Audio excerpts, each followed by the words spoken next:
We're wrapping up a mild and at times a warm holiday weekend, but some windy changes ahead as we head into Monday. Northwest winds 15 to 35 miles per hour, followed up by some chilly nights and eventually rain making a comeback for the second half of the week. Now, technically, there is a chance of a few isolated showers up here around Mendocino County and Lake County during the day Monday, but the main effect of this first weather system is a lot of wind and some cooler temperatures. Now, in terms of the temperatures tomorrow, you'll see those numbers in the upper 50s to low 60s on Monday, then trending mostly into the 50s for highs as we head into Tuesday. Now, talking about those wind speeds, 15 to 30 miles per hour, looks like some of the peak gusts here near San Francisco on the coast occurring during the afternoon on Monday, and we will continue to stay breezy into Tuesday along with those cool temperatures.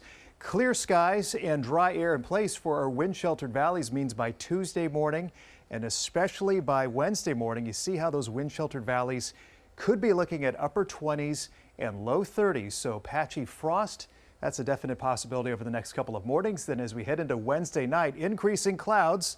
Leading up to this, a change in the weather involving rain chances making a comeback Thursday. Right now, it looks like midday Thursday, rain and wind. You see the cold front there. And then by Friday, early showers and a bit of a break in the rain, probably from about Friday afternoon till about Saturday afternoon.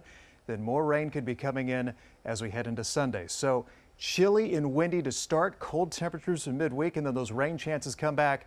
Most of the rain you see here on the board for our rain estimate through the end of the week, falling Thursday into Friday morning, could see an inch or two around the Bay Area. Highest totals obviously up here in the North Bay, up towards Mendocino County. Northwestern Sonoma County can go possibly more than 2 inches of rain for the second half of the week. And for the Sierra, that is a cold storm dropping snow levels down to Pollock Pines and Colfax. Should be seeing at least 2 to 3 feet there in the Sierra as we head into the weekend. So let's take a look at all these changes ahead in the 7-day forecast. Temperatures dropping out of those 60s and 70s to upper 50s and low 60s on Monday. Wind does start to back off a bit by Tuesday, which sets us up for those chilly mornings. Then the rain coming back for Thursday, which should be the stormiest day of the week. Friday, a few showers around sunrise. Should be dry Friday evening through most of Saturday. Then plan on more rain and breezy conditions to wrap up next weekend.